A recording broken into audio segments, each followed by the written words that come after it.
Welcome to College Hoops Weekly, presented by Jif. I'm your host, Claudette Montana, joined by SI College basketball writer Kevin Sweeney.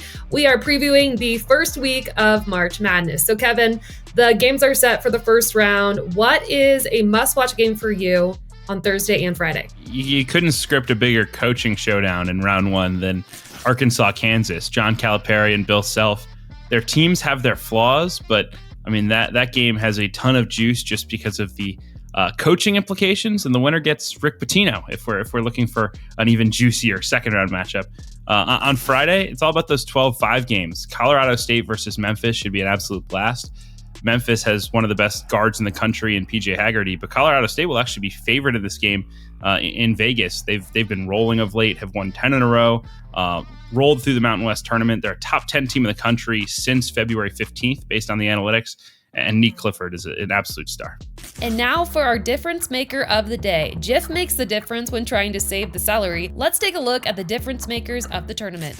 Yeah, so we have the first round obviously happening these next couple of days, second round as well this week. Plenty of games this weekend. Who do you think is going to be a difference maker that will be able to carry their team to the Sweet 16? I look at Danny Wolf at Michigan. He's so important to their team. One of the most unique players in the country, 7 feet tall, can play in ball screens like a point guard.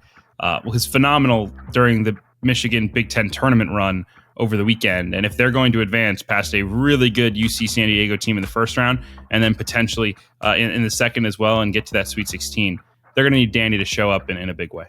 Okay, March Madness is obviously always full of surprises, but we're going to do a little prediction here. Give me your final 4 picks for the tournament. Yeah, I have Michigan State coming out of the South as the number 2 seed. In the East, I think Duke will advance. Tennessee is a 2 seed in the Midwest, getting to San Antonio. And then Florida surviving a really challenging West region to get to the Final Four. I think throwing Duke in there is definitely a safe bet, especially if Cooper Flagg is back in place. Okay, who is your overall champ? Who's your pick? I've got the Blue Devils. Duke beating Florida in the title game. I think it could be a really, really fun basketball game. And obviously, as you said, the Flagg injury does loom large. If he's not 100%, it totally changes their team. But it's not just him. They have size, they have shooting, they're elite defensively. Their formula is a pretty special one, and I think they're the team to beat this March.